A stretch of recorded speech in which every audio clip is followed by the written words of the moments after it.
It taught me that every single day is a gift. I don't try and live every day like it's my last. I try and live every minute like it's my last. Because you know what? One day I'm going to be right.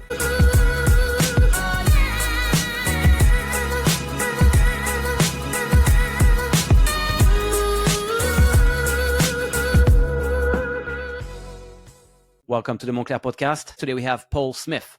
Paul is a seasoned entrepreneur and co-founder of Touchstone Education, a company dedicated to empowering individuals through property investment education.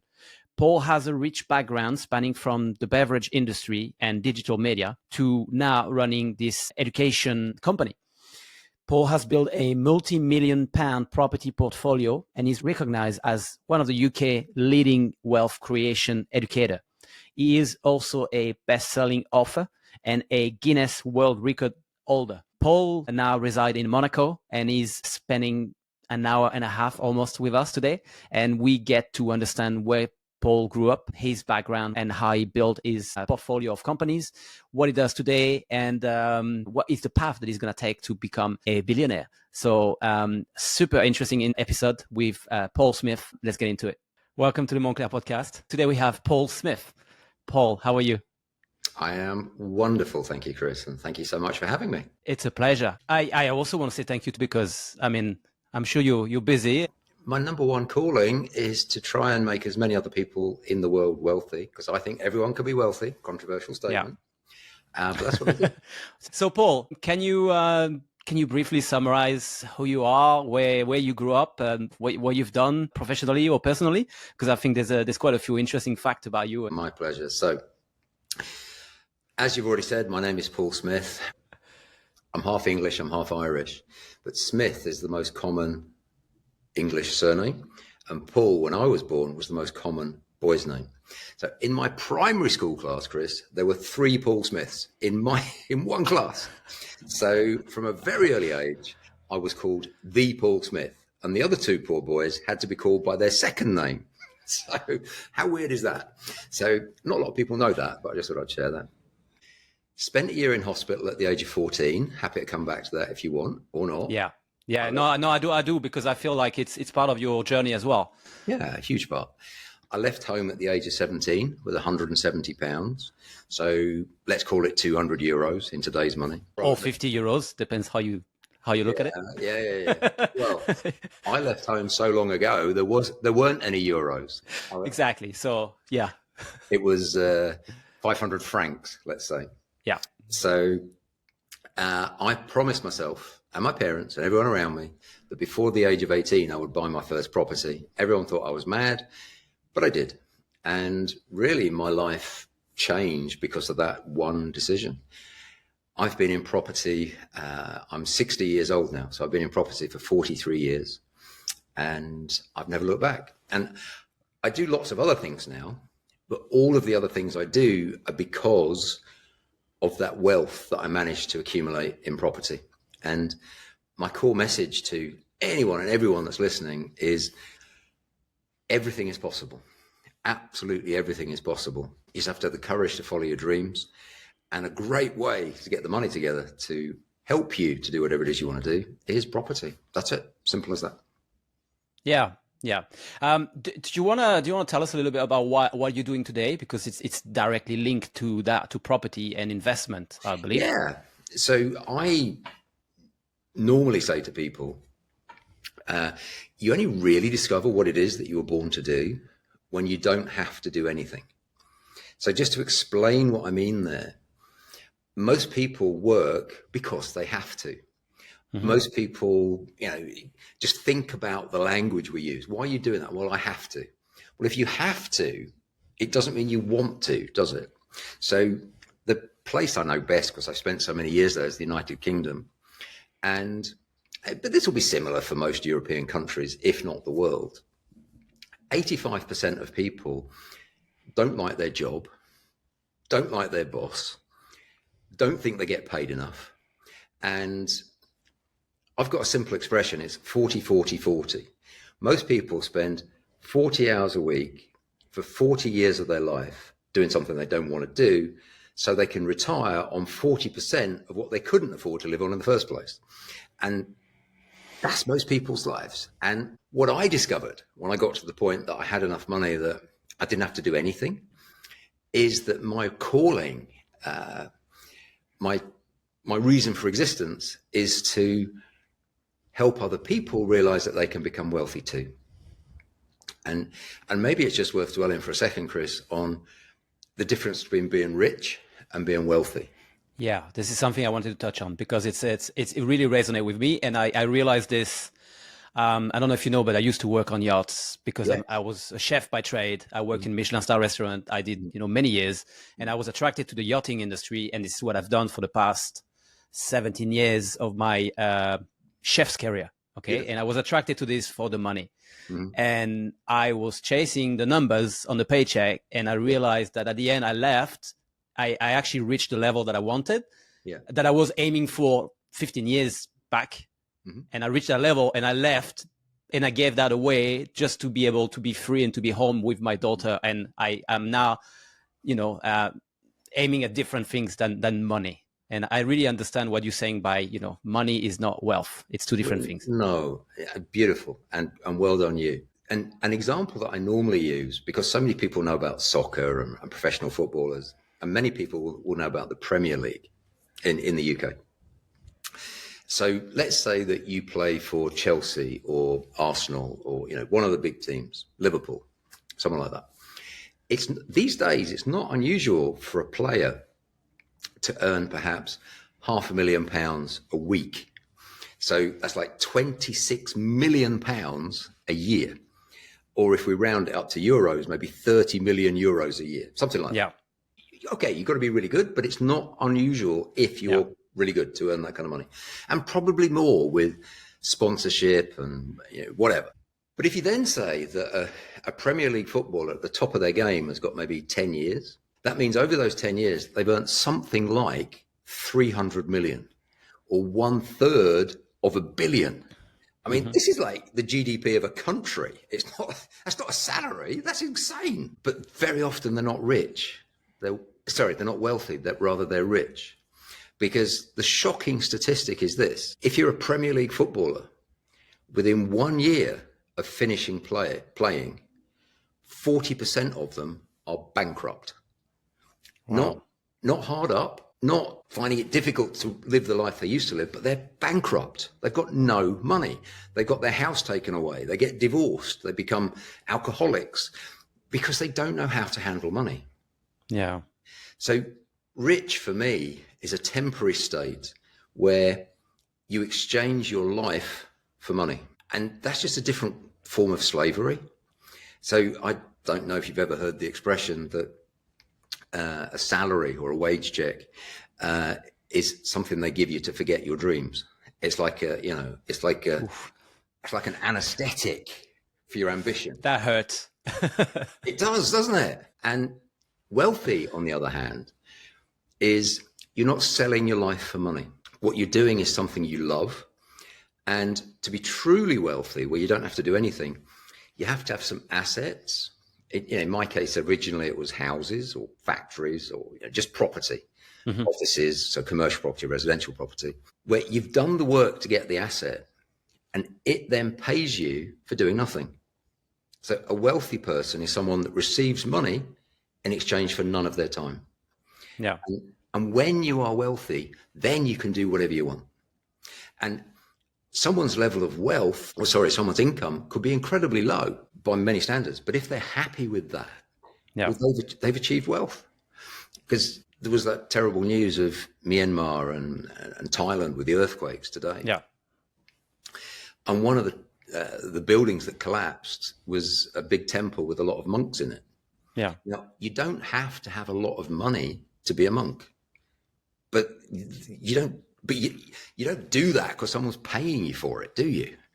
So when I saw the news today and the temple collapsing, whatever, I was just thinking, wow. But I was thinking two things. I was thinking, I really hope they're okay and there's not too many passed away. But what I was also thinking is, if today was your last day on earth, but you were doing something you really love to do, what better way is there to live life? I mean, This is a very good question that sometimes people forget to ask themselves. It's like, if you're not doing this for the money, if you, like you say, if it's your last day, your last week, your last month, what do you do? Mm-hmm. And it's something you don't maybe have the time to stop and think about, but it's a very good question to ask yourself. Anyway, so, okay, what should we talk about next? Okay, look, you mentioned that you went to hospital when you were 14 years old. Can you expand on this a little bit? Because I think it's important. Yes. And these things are all connected. They all make me who I am. So that's exactly why I want to know this, right. Because it's so at the age of 14, I developed this thing called Crohn's disease. It took them a few months to find it out. And for any of your listeners that don't know what Crohn's disease is, it's an autoimmune disease, which means your body attacks itself. Your immune system attacks some of you. And in the case of Crohn's disease, it's your digestive system, it's your gut. So I was put into hospital, a few operations, trying to find out what it was. They thought it was appendicitis, thought it was other things, and it turned out a thing called Crohn's disease. And I had it pretty badly. And just to also explain, I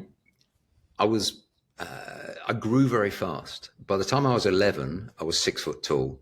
So to translate that into metric, in meters, 183. Wow. So that speaks to me more than the first unit of measurement. Yeah, sorry, that's a British imperial thing. So I haven't grown a millimeter. See, I'll stay in metric now, since the age of 11. Now, why is that relevant? That's relevant because I was physically too big at the age of 14 to go into a children's ward. So even though I was a child, I was put onto a male surgical ward in the hospital. So I was surrounded by men. Yeah.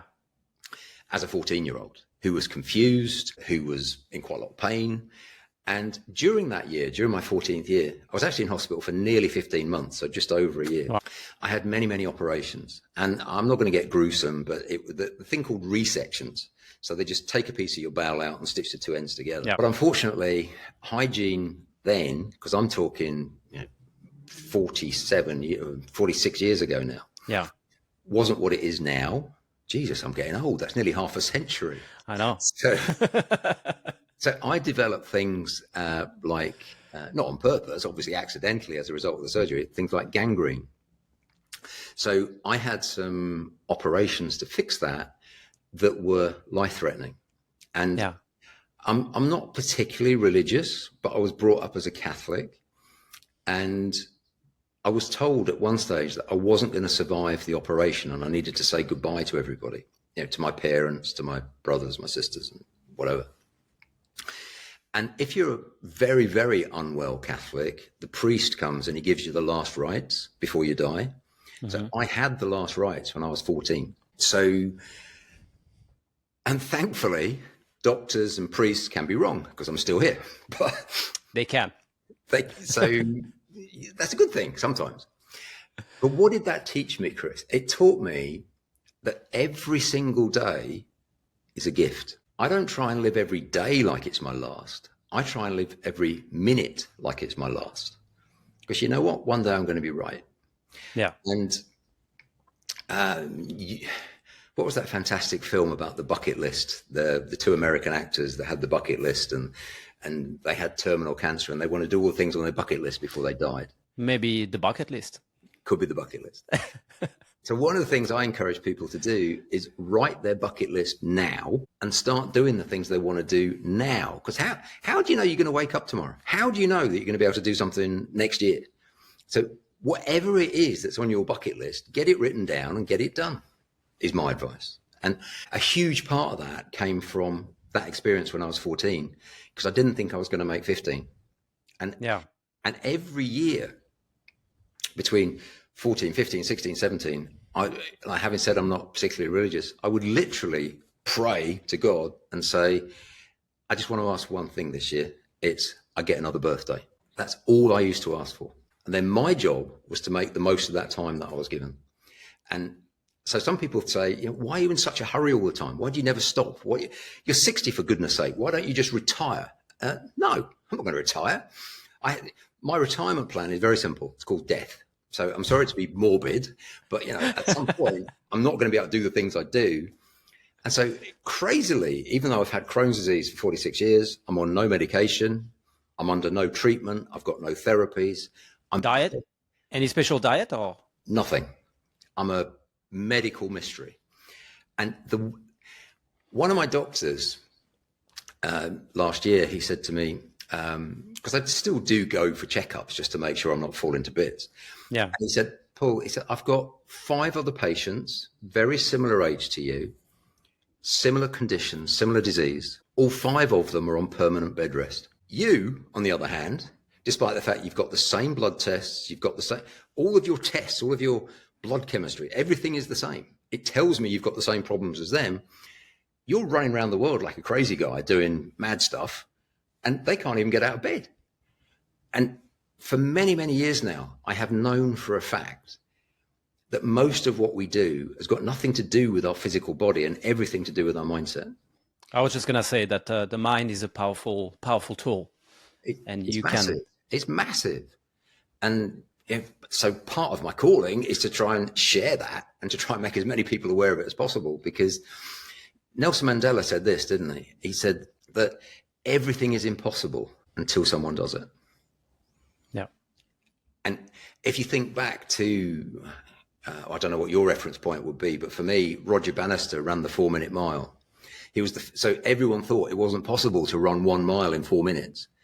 He did it, and hundreds of thousands of people around the world can do it now. Yeah. Everyone used to believe it was impossible. So that's the key word, belief. And my first job was making cars. I'm an engineer, so I used to make car engines. I used to work for Ford. And Henry Ford, the founder of Ford's, I'm not that old, I never knew him, but he always said, and I think it's so true, if you think you can or you think you can't, you're probably right. That's it. If you think you can or if you think you can't, you're probably right. Yeah. Yes, absolutely. This is definitely something I agree with. You are what you say you are. Yes. And people don't realize this, unfortunately, but like you say, if you think you can, or if you think you can't, you are absolutely right. So you spent a year, almost 15 months in a hospital. Yeah. After you left the hospital, did you go to university or did you start working straight away? Okay, so I started work at 17, and I started university at 17. I've always been fairly fortunate that I'm academic. I did well in exams, so I was always 1 year above where I was supposed to be. Yeah, I was always with children a year older than me at school. Are you talking about before you got diagnosed or after? All the time. All the time. Okay. In the UK, you would normally leave school at 18, but I left school at 17 because I was 1 year above. Okay. Both of my parents were teachers, but my mum had given up work when I was born to look after us. So she was a housewife, homemaker, which meant that my mum, my dad, and me and my 3 brothers and sisters, we were being brought up on one teacher's salary. So we never had any money. Yeah. And this was 1982 when Mrs. Thatcher was in power in the UK, and she stopped all the student loans. She stopped all the grants. So if you wanted to go to university, you had to have money. You could not go to university unless you had money. But my parents didn't have enough money to send me. So I didn't even ask them. I went and got a sponsored degree. I was sponsored by the Ford Motor Company to go to university. So they paid me to go to university. So each year I would do 6 months at Ford's and 6 months. So 6 months working in a factory and 2 terms at college. But that first year is the year that I decided I was going to go and buy a flat, buy an apartment in London. That first year? Yeah. So how crazy is this? I left home with £170 to go and do a degree that I couldn't afford to do. I convinced there were 300 people that applied for the one position with Ford's. So I had to go and do better than 299 people or 300 people in this interview. And when I was working for Ford's, in the time that I was working, in my factory time, in my factory 6 months, I was doing 7 days a week, 12 hours a day, 1 week, and then 12 hours nights the next week. So I was doing 84 hours a week of shift work, days, nights, days, nights, days, nights. And I got paid for that. Yeah. But I was determined to get a house. So I got another job. And I used to go and work at this other job for another 20 hours a week. So that's 104. And then I asked myself this, I don't know if you've ever asked yourself this question, Chris, how can I live for nothing? Because I didn't want to give all this money away for, to rent a flat. And I was trying to save up to buy my own house, buy my own property. So I saw an advert in the paper because there was no internet then. I couldn't go on Google because it didn't exist. Yeah. It was a physical newspaper. And it was like, if you're not looking for something, you'll never see it. So I'd ask myself the question, how can I live for nothing? And this advert popped out in the jobs available section. And it said, no salary, 20 hours work a week for free accommodation, free bills and free food. And what it was a big country house, grand English manor house. And they put me in the servants' quarters. The chef used to feed me for free, whatever I wanted. But I had to do 20 hours a week, cutting the grass, cleaning the swimming pool, cleaning the tennis court, whatever they told me to do. Sometimes they used to dress me up, in a nice suit and whatever, and I had to hand out the drinks at their receptions or whatever. As the young butler. I was a servant. So I was actually working 124 hours a week, 84 hours at Ford's, 20 hours at my second job, which was in a shop. And 20 hours there. So, and then the other 44 hours a week, so there's 168 hours in a week. If anyone didn't know, I was sleeping, and that was it. That was my life for a year. But at the end of that first year, I managed to buy my first little apartment, which was very run down, and I lived in it and I did it up for £9,000. So I bought my first property for £9,000 in London. And when I tell people that today, they're like, "What? You can't?" That's about 3 months rent. And I bought a property for £9,000 and it's now worth, I don't know, £600,000-700,000. Yeah. So why was it important for you to buy your own place? Because you didn't have to, you could have found a rent somewhere and. Yeah, I could have done. But I had seen my granddad, or both my English granddad and my Irish granddad. I'd seen them both make a lot of money from property. So my English granddad, for instance, was he was away all the time during World War II. And again, he was in Asia Pacific fighting the Japanese. And because there was no internet, he couldn't send any money home. So, and when he went away, he was a sergeant. And when he came back 6 years later, he was a full colonel, which is very senior in the British Army. So he'd got 6 years of back pay at this very senior grade. And so in a place called Essex, which is a county adjacent to London, he bought a big field, and then him and all his Royal Engineering mates took it in turns, and they would go and build a house each. And my granddad lived in that house that he built until he died, and he died at 93, so he lasted a long time. But sometime after he bought the bungalow, the local authorities purchased half of his land to build a housing estate on. So he built his own home. He then sold off land that he had, and he was very wealthy. And my Irish granddad did the same thing. It's not the same thing. He was the village auctioneer.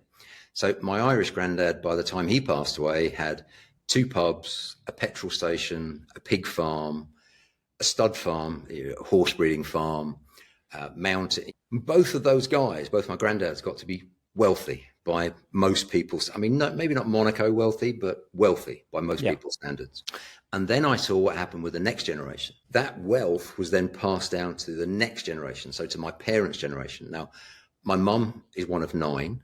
My dad is only one of 2, but that wealth then got distributed to 11 children in total. Boom, they vaporized it. It just went. So I was clear that what my granddads had done was very smart. What wasn't very smart was what the next generation did with it. Now, I completely and totally love all of my family and my relations. That doesn't mean I think they're good with money. But it comes down to education, don't you think? It comes down to what are we teaching our kids, and are we teaching our kids anything about financial 100%. Knowledge? And I don't know what you did of that at school, but for me at school, none of it. I've done. Look, Paul. This is the same thing. I spent, like I said to you, I spent about 18 years, maybe almost 19, if you count, all the season here and there on yachts where I earn good money. I'm not saying I didn't pay tax, because I did pay taxes. So the tax-free industry that is yachting doesn't exist unless you live in the right country. Yeah. But this is absolutely true that no one's taught me about, how to save money, or even that I should save. But if I had saved 10%, 20% of all of it, I would be a lot more financially free now. Sure. Well, look, I had a good time. Don't get me wrong. Sure. I went to many restaurants and I traveled the world and I had some nice holidays and I really enjoyed. So it was great. Yeah. And also it's not too late. I can still, change now. But definitely in France, I grew up in France, and in France there was I don't think there is I don't have any recollection of any financial education. And my parents were the same as what you mentioned, which is, they also worked hard and they worked during the week and on the weekend, and, to try to get a bit more, food on the table and take care of the kids. And they built a small little house, and it was great. And we grew up in a village. But apart from that, there was no mention of, you should save 10 or 20% of every income you have and put it aside for, I don't know what your philosophy is in terms of what rate you should save per month, but I know there was nobody told me that, basically. Yeah. And it's the same for me, by the way. And I don't know any countries, apart from maybe Monaco, where wealth education, financial education, the difference between good debt and bad debt is actively taught. I've never seen it, which is why I do what I do. That's what I do. I teach about wealth. I teach about money. I teach about credit. I teach about good debt, bad debt. But to answer your question, Chris, yes, I do. I believe that all human beings are tolerant financially to plus minus 10%. Now, what do I mean by that? I mean, let's say someone, just pick a random figure. Let's say someone's earning 4,000 euros a month.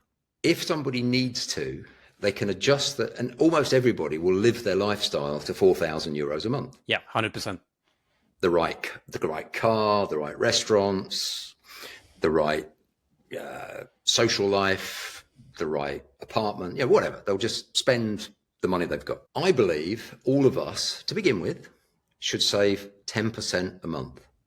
So that means my advice to anyone listening to this that's thinking, actually, I could do with understanding a bit more about this, is as soon as you get paid, take 10% and put it into a separate savings account. Ideally, somewhere where it's difficult to get. Yeah. So you can't instantly spend it.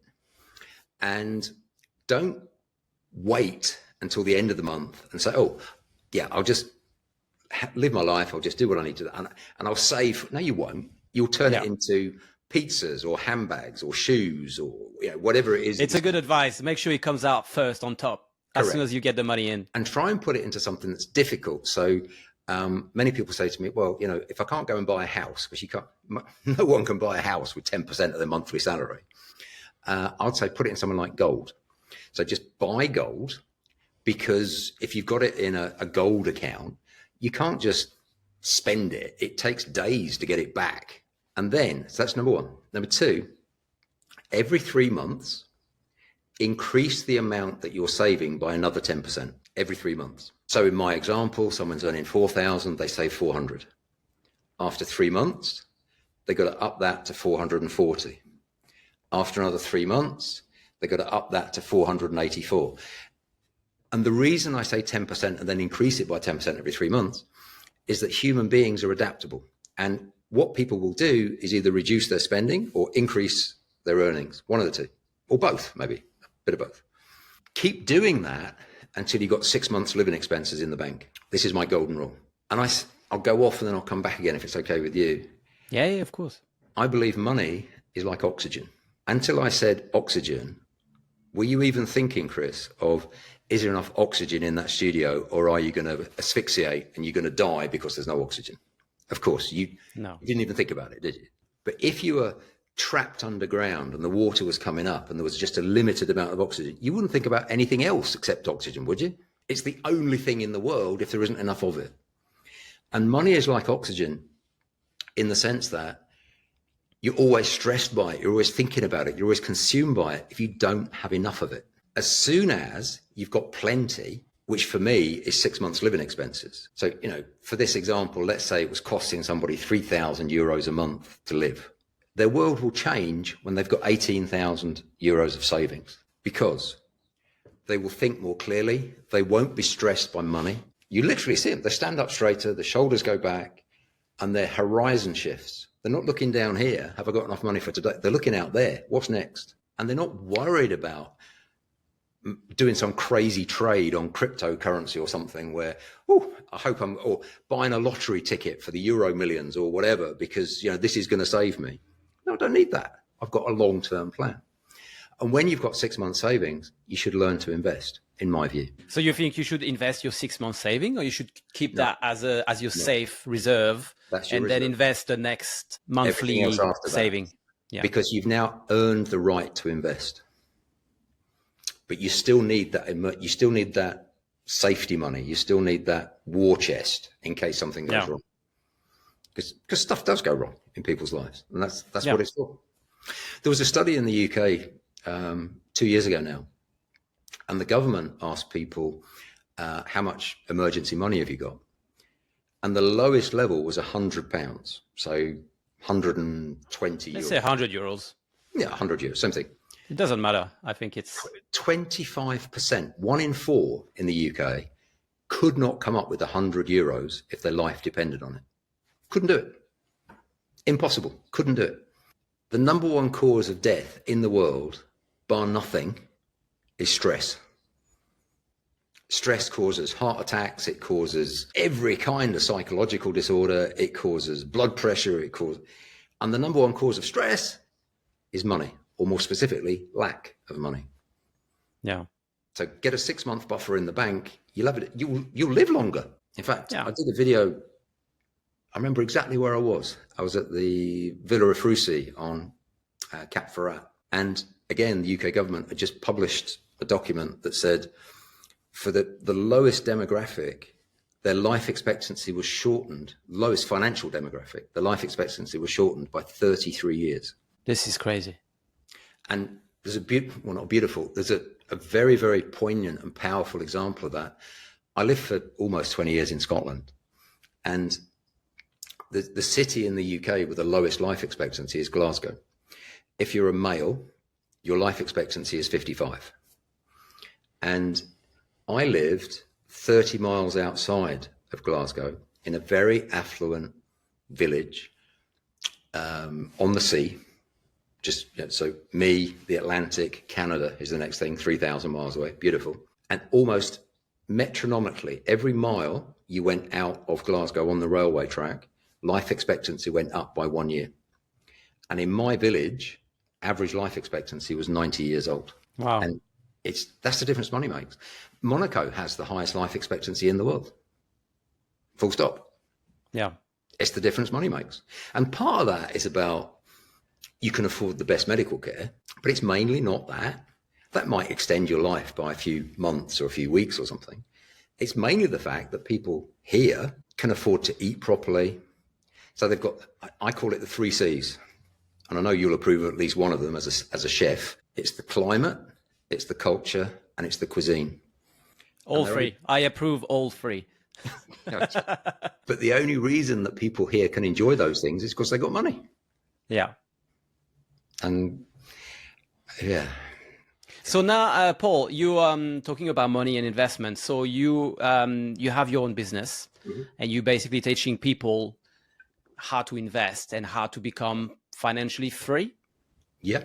Is that correct? That's how I would present it. Fair description. Yeah. Yeah. Yeah. So that's the business I spend most of my time in. My wife, Annika, and myself have actually got 17 businesses. You have 17 businesses right now? Yeah. Well, okay. Interesting. Yes. Let me give you my definition of what is a business. A business is a profitable commercial enterprise that works without you. Here's the thing, Chris. If it works without you, you can have as many as you want. And if it doesn't work without you, that's not a business, that's a job. That's why Sir Richard Branson has 600 businesses. You can have as many as you want if you don't have to work in them. So the rest are something to do with property investment companies, project management companies. We own what we would call in the UK an estate agent. So most of the world would call it a real estate agent. We own a legal firm, so solicitors, It's all to do with property, except education, which is still kind of to do with property, because one of the things I teach about is property. That's really where I live. But I don't run the business. I've got a managing director, I've got a chief exec, I've got 100 people in the team, and I'm just one of the teams. I'm the educator. I just teach. So it's an education business. It's not a financial investment advice business, or is it both? No, it's education. It's not like, oh, come on, Chris, come on this course, I'll teach you something, and then I'll sell you something. Yeah. No, for me, that's a fundamental conflict of interest. If I'm being your teacher or your mentor, and I'm also telling you, invest in my company, that's a massive conflict of interest. I can't say that. So if the closest we would get to that is if somebody said, I want to buy a house or a flat or an apartment or something, I would say, well, go and see my real estate brokerage over there. But buy it or not, I don't care. It's just, so for me, no, I'm an educator. I teach people how to become wealthy, and wealth for me, if you recollect, is assets that give you income in exchange for none of your time. And I teach people how to set up businesses so that they can have a commercial enterprise that doesn't require any of their time. So, and that's what I do, and that's called Touchstone Education, and I absolutely love it. And you have a YouTube channel. You've published a book. 3 books. Yep. 3 books. Yeah. Okay. I used to do one-to-one mentoring many years ago, but if I want to have the biggest impact in the world, I have to do one-to-many. So everything these days is online. Most of my courses are pre-recorded. So we've got this educational software called Kajabi. Yep. So I've got 18 different courses talking about either pure business, raising money, residential property, commercial property, these various courses, but they're all recorded. Mm-hmm. So people can, and they typically take between 2 and 3 days to do the full course as a client. I update them roughly annually, but I don't do it for the sake of it. I do it because there's a tax change or a legal change or something like that. So people can watch it with me live if they want to, and that tends to be quite popular. But no, to give you a feel for the size of the business now, I mean, it's just grown massively. We have 4 to 6 major events per month, which are online 2-day training events, which is kind of an introduction to the whole business of becoming wealthy. Funnily enough, it's called Wealth Through Property, which kind of does what it says on the tin. Yeah. And typically we'll have 500 people at each one of those. So, amazing. But we also do quite a lot of free content, so Instagram, TikTok, but also 1-hour webinars where people can just get a feel for what we're all about. And on a daily basis, we get between 1,200 and 1,800 new people into our database. So our database is in the millions. So what's your audience? Who is the person that is reaching out to you? Are they all different, or are they all? Clearly, they're all different. We're all different, aren't we? We're all unique, individual, fabulous human. But you know what I mean? Are they younger people starting their career, or are they midlife couple that want to know what to do with their money, that they have saved a little bit of it and they just want to do the right thing? All of the above.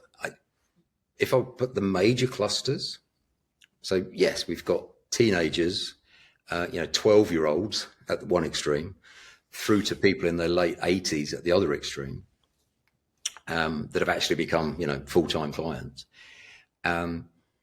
You do get quite a lot of people in their 20s and 30s that are very ambitious. They're feeling frustrated. They know there's another way.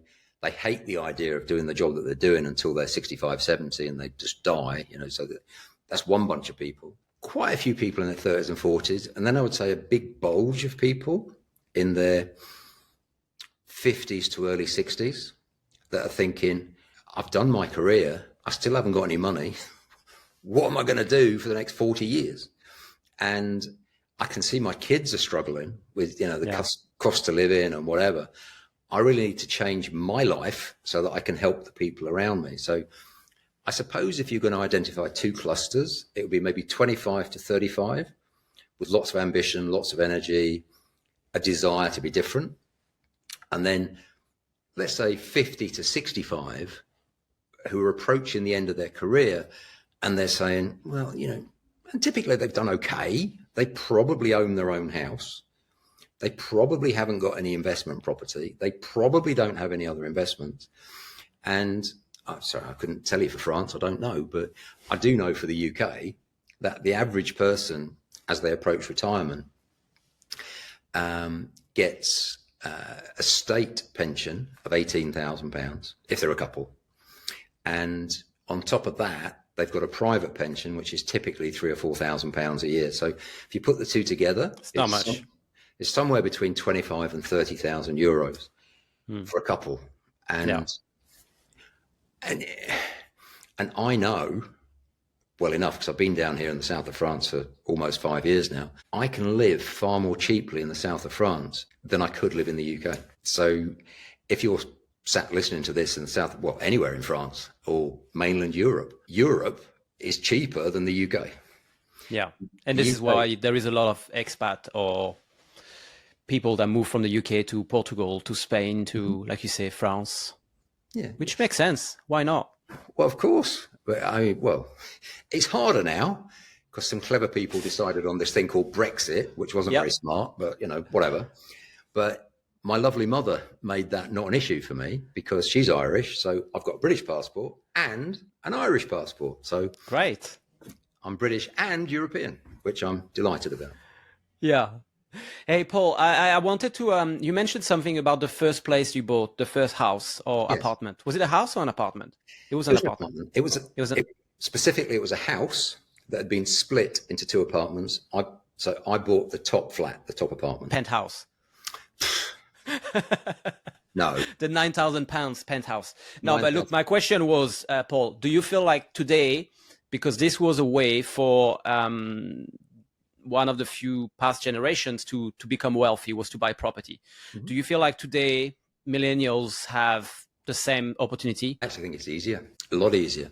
And again, pardon my ignorance, but I couldn't tell you about France because I've never tried to do this in France. Let's just say in Europe in general, or even in the UK market. I think they're not too far off from each other anyway. Okay, so in the UK market, the average house price today is 300,000 euros. But my first property wasn't an average house, because an average house is detached with a garage and whatever. Yeah. So it's still possible to get an apartment. Mine was just a one-bedroom apartment. I mean, not in London, but close to London or in the north part of the UK. You can still get one for £100,000. 120,000 get you a nice one. 150,000 get you a very nice one. I had to do all of that in cash. I wasn't old enough to get a mortgage. Today in the UK, if you want to go and buy a house to live in, you only have to come up with a 5% deposit. So if you're buying a property for 100,000, you only need 5,000. I do know about buying a house in France because I have one. Mm-hmm. Not here in Monaco, but I've got one in Tille-sur-Mer.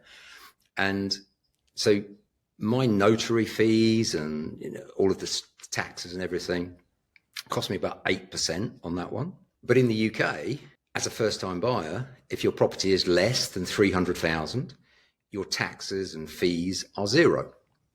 That's great. Yeah. You will have to pay for, we would call it a lawyer or a solicitor. Mm-hmm. So it's kind of like a notaire, but not exactly the same. And it will probably cost you about £1,000, €1,000, but you can add that to your mortgage if you want.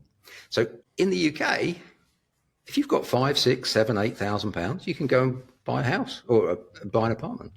And what I did with mine is I lived in it for 18 months and I refurbished it and made it look nice, but I did all the work myself and I didn't spend much money on doing that. And 18 months after I bought it, I sold it and I sold it for 33,000.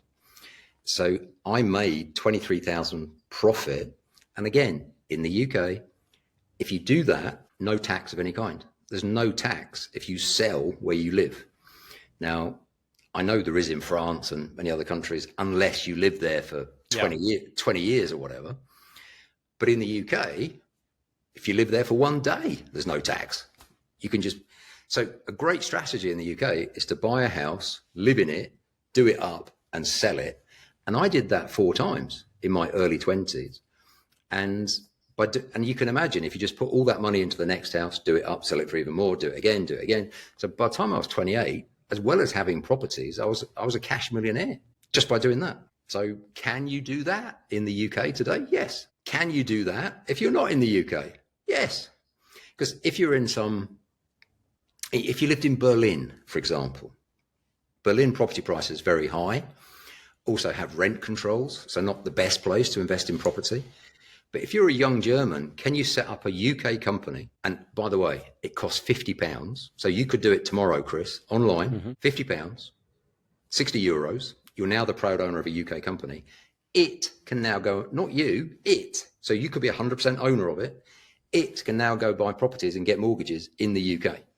So all the things I'm talking about, anyone can do. Doesn't matter if they live in the UK or not. Okay. That's a good advice for everyone that is listening. Well, I would say 40% of my education company is called Touchstone Education. 40% of our customers are not from the UK. Yeah. They're from Switzerland, they're from Thailand, they're from the US. The majority of them want to invest in the UK, but they're not from the UK. They don't live in the UK.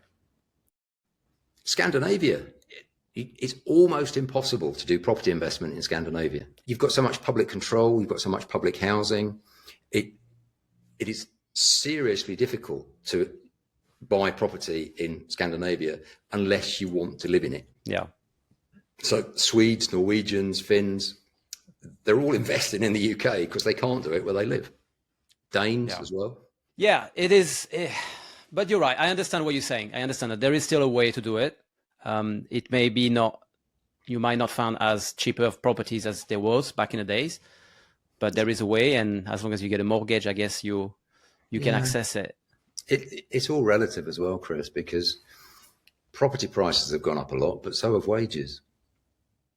And I don't know, but I mean, you got to put Monaco Monaco is physically in France, but it's not in France. I couldn't hand on heart say that any child could do this in Monaco. Not true. Yeah. You need serious money in Monaco, but you don't have to live very far from Monaco. So give you an example. To work in Monaco, you have to live in the surrounding areas of France or in Imperia in Italy. Mm-hmm. There are 38 villages and towns in Italy where if you move there, you can buy a house for €1. And they will pay you up to €35,000 as a grant if you live there with your family. Do you think people know that generally? Oh. If anyone out there is listening and they need €1, I'll lend it to them. You can pay me back when you get your €35,000 grant, for goodness sake. It costs you more in petrol or diesel to get there than it will actually to buy it. That's a good point. You're right. Paul, I wanted to touch on the YouTube channel. I watched a few of your videos. How do you deal with angry comments and keyboard warriors? The haters, yes. The haters. What do you feel about that? I love them. I literally love them.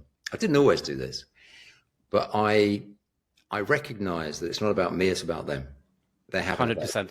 They're having a bad day, they're having a bad life, and I literally love them. I'll put a little love heart on it, and I'll try and be supportive of whatever their issue is.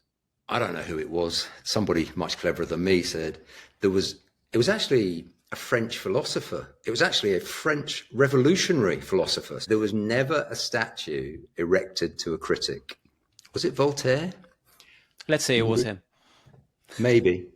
Someone like that. And what he meant was, or what I think he meant was, in order to be criticized, you have to be doing something. And if you do something, you will probably get criticized, whatever it is. And I love Formula One. And my prime example of this is Lewis Hamilton. I've followed Lewis Hamilton since 2007. I think he's a brilliant driver. So he's your neighbor as well? Almost, yes. I can see his apartment out of my window as I look over Toto Wolff's apartment. Mm-hmm. Anyway, that's not the point. The point is this. He's a 7-time world champion. He's a really nice guy. He loves dogs even. But if he posts something, he'll get 50% praise and 50% criticism. He gets criticism about his fashion choices. Sorry, he's a Formula One driver. Why do you care what he wears? He gets criticism about his sexual orientation. A lot of people, what century are people living in here? I mean, why does it, even if it was true, why does it matter? And he's posting nothing about that. He's posting about something else. And the number one thing you see is kind of essentially homophobia on there. Yeah. And I always think to myself, I could only wish that I'd made as big an impact on the world as Lewis Hamilton. He is far more reach than me, far more impact, and he gets far more hate than me. Loads more hate. But since I started really loving people and genuinely loving people and wishing them all the best, the amount of hate that I've got has nosedived. So I'm not saying I don't get any, but I used to get a lot. Now it's small. Yeah. It tends to be about something that, to be honest, I can't do much about. I get criticized for my appearance. Well, I've only got one head. It's like, people say to me, and this is supposed to be abusive. I don't think it's abusive. People talk about my teeth. Like, well, okay, fine. They're my teeth. At least they're mine. And for some reason, people quite often, as another Formula One fan, people quite often compare me to Gordon Ramsay, which is okay for me.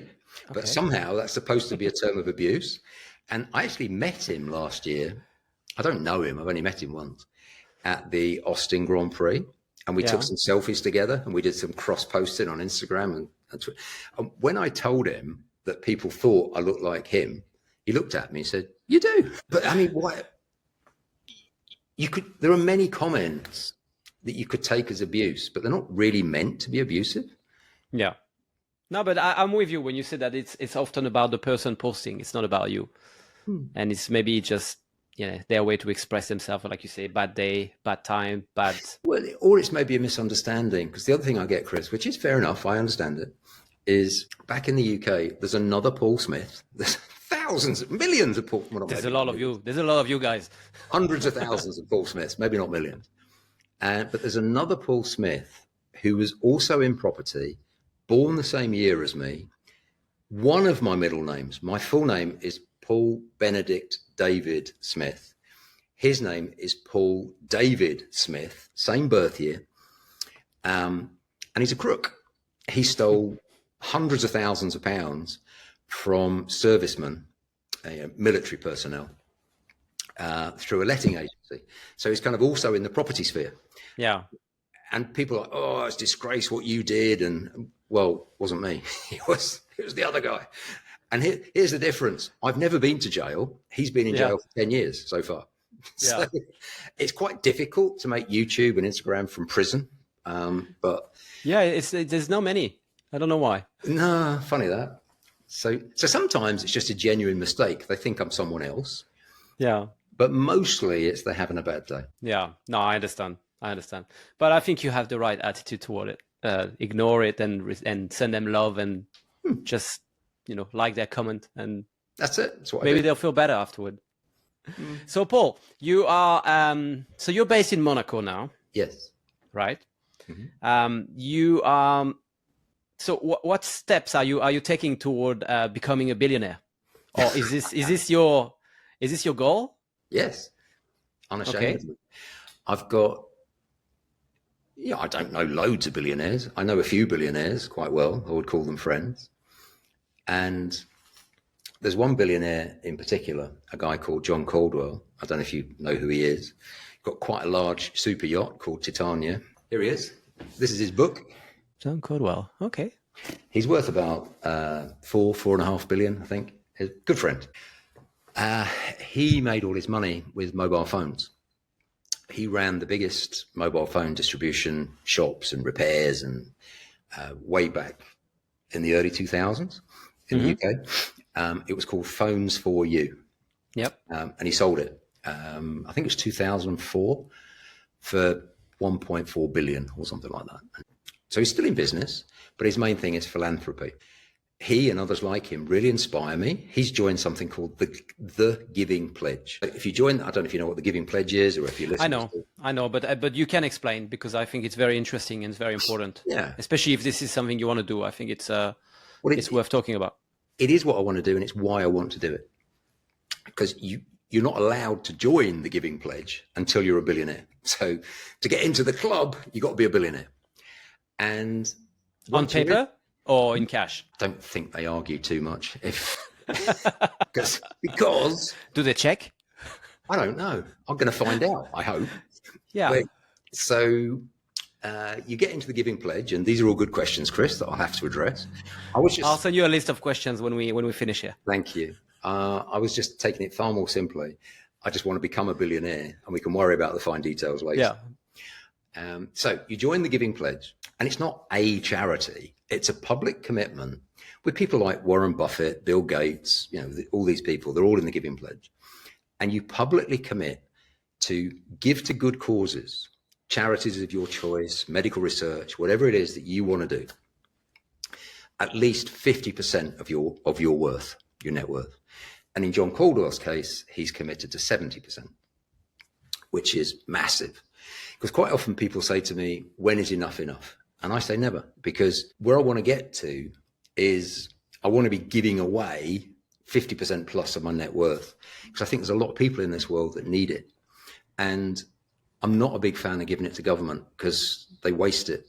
The taxes that I've paid over the years are just mad.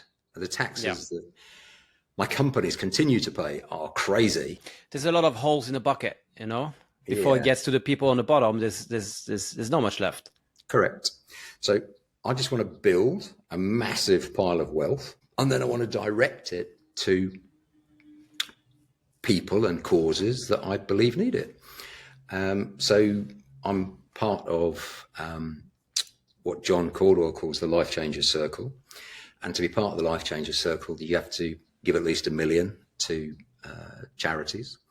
So I've done that, but I'm not at the stage where I can give 500 million yet, but I'm working on it. Okay. Do you think it's important for you to surround yourself with other billionaires to become a billionaire? Yes. Dead simple. There's various versions of this. People sometimes call it standing on the shoulders of giants. Some people say, show me your friends, I'll show you your future. Show me your friends, I'll show you your future. My personal favorite is your network is your net worth. And one of my very good friends, unfortunately passed away a couple of weeks ago, a guy called Eddie Jordan. I don't know if he's absolutely fantastic guy. Can you remind who Eddie Jordan was? For the one that don't know? For anyone that doesn't know, Eddie Jordan had a Formula One team, Jordan F1. He sold it. But before he sold it, he gave Michael Schumacher his first drive. So he discovered Michael Schumacher, but this is so typically Eddie. Nobody knows this. So Eddie was a driver down at a Grand Prix. There's another story that I won't go into too far, but one of his drivers was a bit of a naughty boy. He had been out drinking and fighting and got put in prison. So Eddie was a driver down. Michael Schumacher at that time was a Mercedes reserve driver.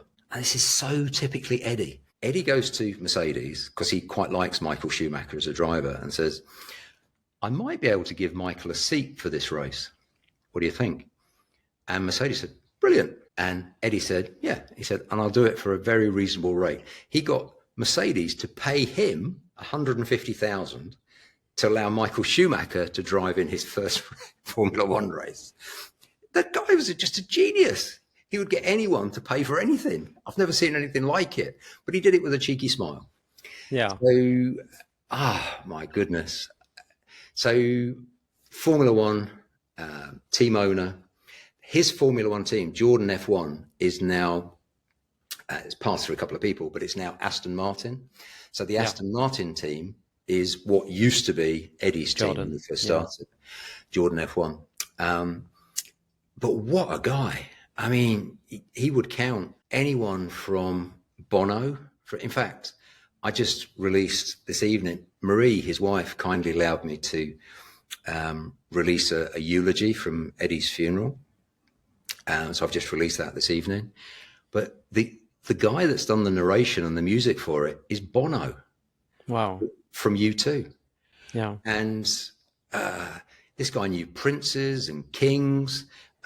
He was very friendly with our prince here in Monaco. I mean, obviously a strong Irish connection there from the prince as well. But what a guy. And how did you meet him? How did you get so close to him? Because you refer to him as your mentor. Yeah.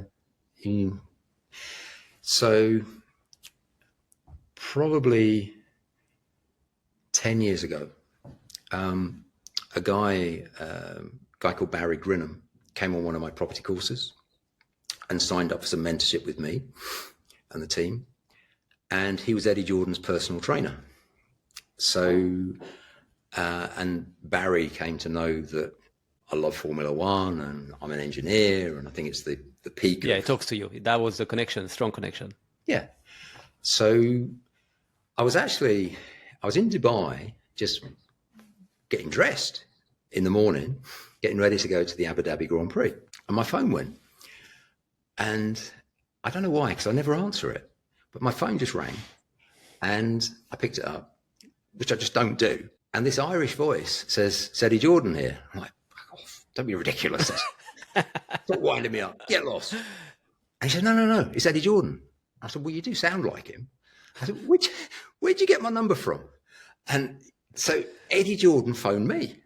I was like, wow. But this is so typical of the guy. One of his friends was starting, Nigel, was starting a Formula One hospitality company. And he had a couple of spare tickets. So Eddie phoned me and said, "You going to the race?" I said, "Yeah." And I was just going to go sit in the grandstand. Just had some grandstand tickets. And he said, do you want a bit of hospitality? Free? I said, yeah, I suppose so. I said, "But the problem is, Eddie, I'm not on my own." And he's like, "Oh, how many are you?" I said, 6. He said, "That's fine. Bring them all on." So he got us into hospitality. But what a genius move. Nigel had these 6 spare places because someone just cancelled. Yeah. I went, and I've spent a lot of money with Nigel over the last 10 years. So, but that's just who Eddie was. He would just connect people. He was the best connector in the world. Yeah. And what a guy. He's easily the best negotiator I've ever met. Easily. So you would say, yes, the people around you are very valuable to you as a person and to your future. Yes. And Eddie used to say this. He said, in life, you got to stop pecking with the pigeons and you got to soar with the eagles. So he was a living example of that, because he was born and brought up in Dublin. Similar circumstances to myself, no money in the family. And he had this crazy ambition. And if you surround yourself with people like that, you almost can't fail. Yeah. If your 5, 6, 7 closest friends, I mean, I don't know how much you're into Formula One, but you know Adrian Newey, he's quite a good designer, the best ever. I was with Eddie while he was doing the Adrian Newey negotiations between Aston Martin and Ferrari and Red Bull to get him out of there. And everyone told him, "You can't get Adrian out of Red Bull." "Oh, yes, I can. Of course I can." So that kind of mindset, never take no for an answer and everything is possible, is incredible. Absolutely. Well, it is for me anyway. Yeah. No, it's a good story. And I'm glad you had to, you were close to him. And I look forward to see is it on your YouTube channel? I just put it out on Instagram and TikTok tonight. It's just a 5-minute tribute. Yeah. I will check it out. I will check it out. Please do. Talking about Instagram, Paul, the way I discovered you was from your video. Do you know which one? You told me. The rubbish one. This is how I reached out to you. I was, I was just wondering about why you were putting your head in a bin. Okay. Background. In Monaco, there is only one blue tower. I live in the Tour Odeon. So I have a few contacts in that tower. I thought it would be. When I saw the background, this is what I thought it would be. Yeah. Okay. So I had just moved from the UK. Well, I hadn't strictly. I'd been in the south of France in Tille-sur-Mer for 18 months. But I'd just moved to Monaco full time. But what I was used to was, and I guess this is normal, that we all have these bins with wheels these days, the big plastic bins with wheels. And you've maybe got two or perhaps even three. One for rubbish, one for recycling, and then sometimes one for garden waste. Well, we live 30 odd floors in the sky, so we don't have so no garden waste. But we've got two. And everywhere I've ever lived, there'd be a day of the week that you have to take the bin and put it on the street outside so that the rubbish lorry can come and collect it. So I arrive in the Tour Odeon, and there's a concert downstairs. It's incredible. You can't park your car. You stop the car, and the guy comes out to valet park your car for you. And I've got an intercom to ask him to bring it up and down for me. You then come in, and there's a full-time, there's a 24-hour caretaker. There's a 24-hour concierge. So I thought, oh, it's a good point. And I just moved in. I thought, I'll just go down and see the concierge. Went to see the concierge. I said, what day do I need to put the bins out? And he looked at me. and he had such a straight face. And I know on the inside, he must have been thinking, are you totally stupid? and he just, and he responded, and he said, sir, he said, we send somebody up to empty the bins twice a day. Is that not enough? We can send them more often. And I just thought, what an idiot. And can you imagine, Chris, the streets of Monaco? Well, you know, everybody in the Tour Odeon puts their two bins out. There'd be like 300 bins on the side. Yeah. Monaco would stop.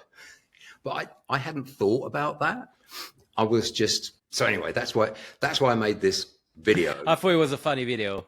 The rubbish thing about Monaco. Yeah. So, anyway. So you're promoting the 7 days a week weekend. Yeah. 7 days weekend. How is that going for you? Kind of. I believe strongly that you should do what you want to do 7 days a week. Yeah. But weekend is probably the wrong connotation, because weekend, many people relax, they don't do too much, maybe socialize. I don't discriminate between, there's no difference to me between a Wednesday and a Saturday. They're all the same. And if I want to work on a Saturday afternoon, I will. Or if I want to work at 1 o'clock in the morning on a Sunday, I will. It's about doing what I want to do when I want to do it. And specifically, it's about spending time with people that I want to spend time with, wherever in the world, whenever and however I want to. Yeah. No, it's a good mentality. I like it. Can I ask you about your Guinness World Record? Yes. What is this about? My Guinness Can you World tell Record. us more? You've been researching me. Okay, so I love speaking. Maybe it's because I'm half Irish, and I love public speaking. And I can't even remember, probably 8-9 years ago now, maybe more, maybe 10. A group of 4 of us decided we were going to get a Guinness World Record for public speaking.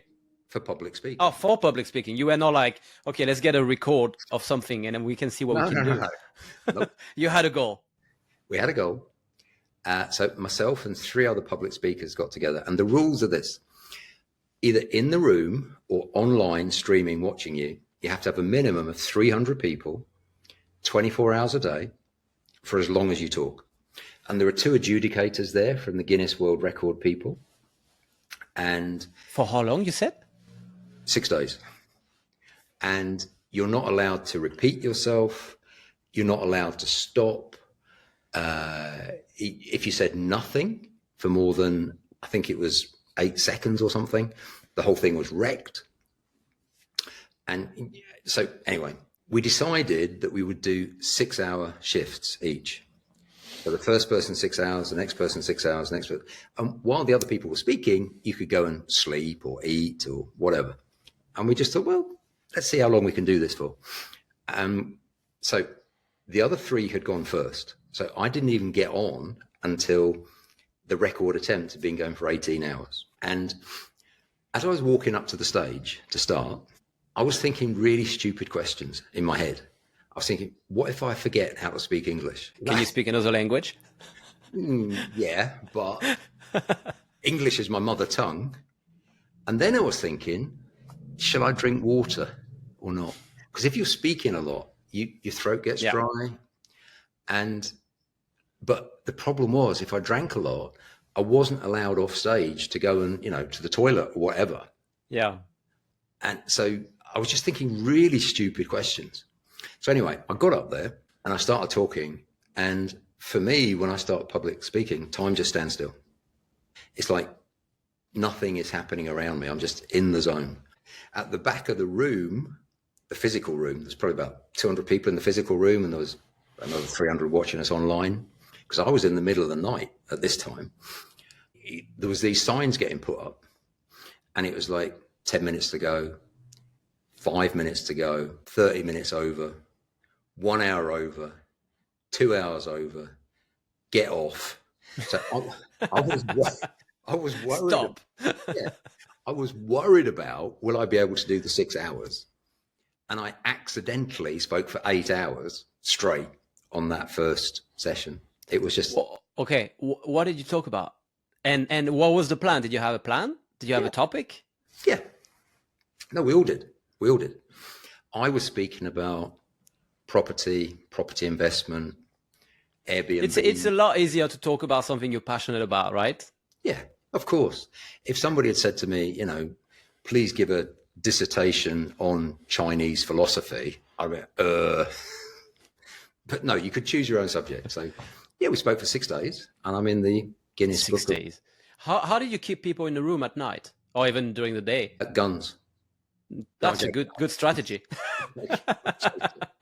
I'm joking. The overall theme of the event was that we were raising money for charity. Okay. And the longer that we spoke for, and the more people we had, the more we would give to charity. And on that event, in the 6 days, we raised over £250,000. Oh, amazing. And that was for an end of life cancer care charity. Yeah. Okay. No, that's really good. Congratulations on this. Thank when you. was this? I'm going to say I think it was 2015. So probably 10 years. 10 years ago. Okay. It's time to start to plan the next one. I don't know anyone crazy enough to help me. They all saw what I did last time. And when I asked them the first time, they were like, yeah, okay, but we're never going to do it. And now they know that I've done it. We still got I tell you what would make me do it, Chris, is if someone beat me, I would come out and retire. If someone took the record off me, I'd get back out there and I'd go beat them. Wow. Let's just see if anyone is keen. You can always send us an email and we'll organize. Yeah, pass the challenge on. So, Paul, couple of questions, and before I let you go and I let you enjoy the nightlife of Monaco. Thank you. On this Friday night. Because you're talking about investment, you're talking about opportunities. What do you think about Bitcoin? It's always a sensitive topic because it's either a love relationship or a total... Yeah. Or the opposite. I'm a realist. I'm a rationalist. I'm an engineer. Mm-hmm. Engineers are the most skeptical people in the world until they believe. For years, up until about 2015, I was like, rubbish, idiots, crazy. But I thought it was just tech nerds in anoraks doing crazy stuff. It was. But then I looked at it and I thought, nah, this is working. So for many years now, I've been a Bitcoin maximalist, diamond hands hodler. I have never, ever sold any Bitcoin, ever. And I can just see that it's the ultimate store of value. My two store of value plays are gold. I really like gold.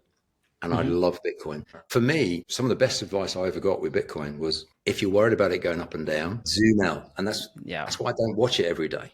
I don't care what it's doing. But what I do know is this. There were some Christmases. I've got 6 kids. And there were some Christmases where, and they're all adults. My youngest child is 16 and my oldest is 37. And I've got 2 grandchildren as well. So four oldest ones are all married. Congratulations. Thank you. But what I did is I said to them, look, I'm not going to give you presents. I'm going to give you Bitcoin and gold. And I didn't give them in relative terms a lot of money, but what that's worth now is six figures. It's hundreds of thousands. So I've seen that. I've seen the creation of the US Strategic Reserve, announced a few weeks ago now by Trump. I've seen what Michael Saylor's done. And for anyone that knows about Bitcoin, if you don't know about Michael Saylor, I don't know where you've been, but just go check him out. MicroStrategy. I saw what GameStop did yesterday. My own companies, I use Bitcoin as a treasury reserve asset, which I can because I'm not a listed company. I'll do what I want. And it's your company. It's a private company. It's my company.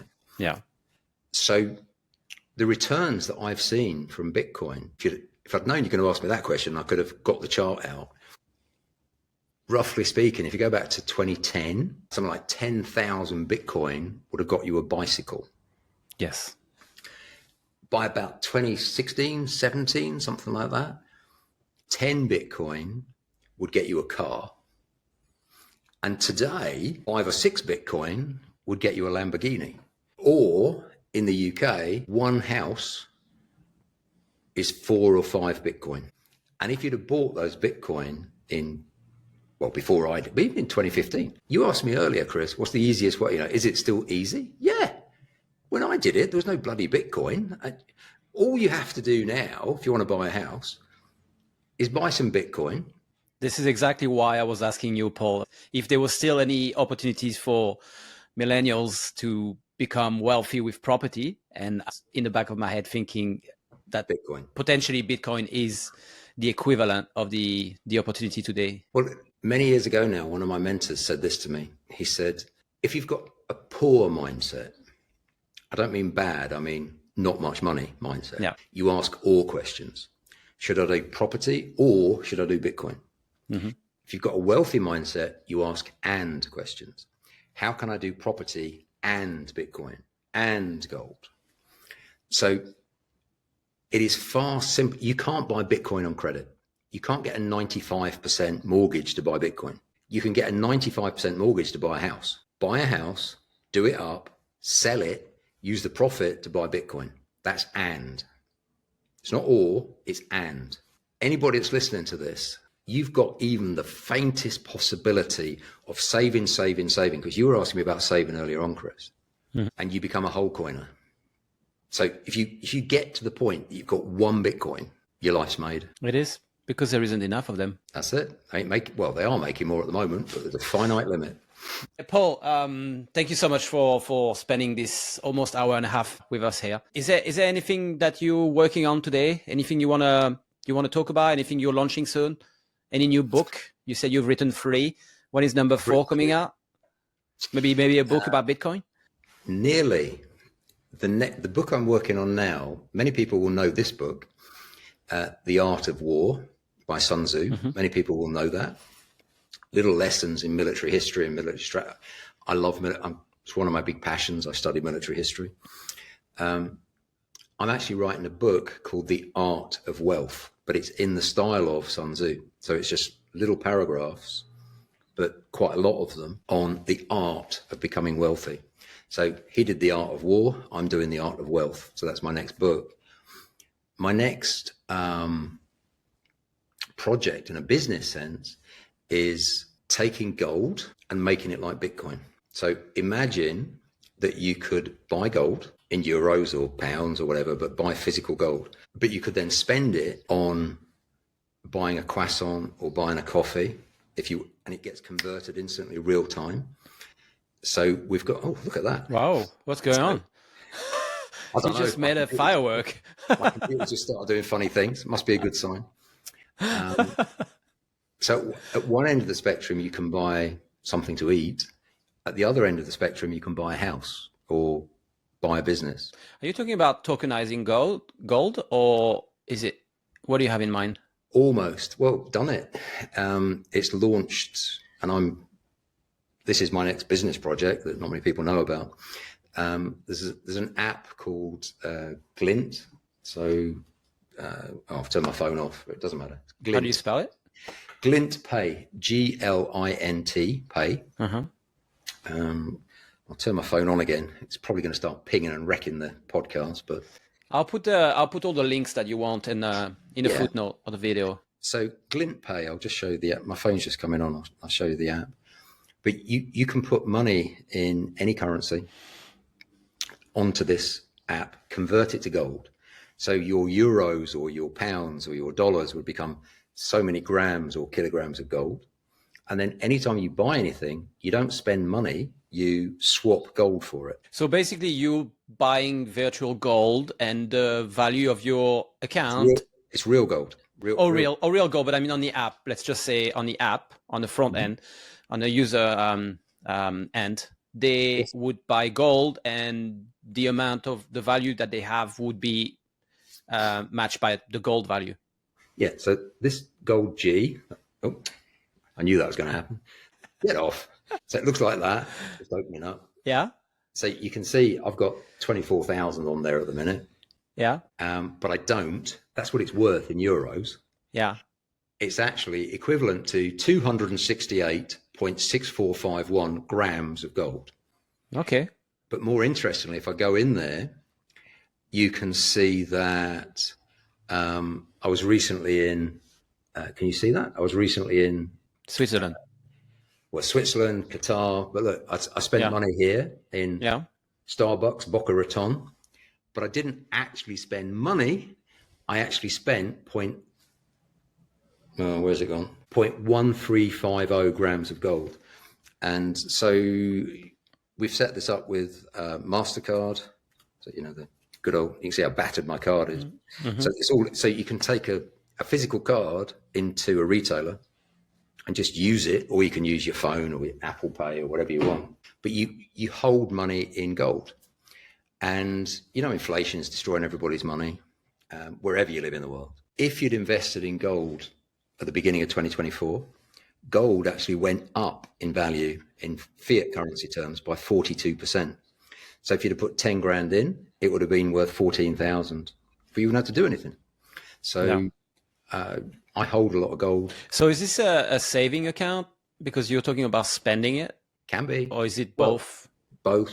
You can save it, which is what my children do. I do both. I store my bigger quantities of gold in private banks in Switzerland or wherever. It doesn't really matter. Yeah.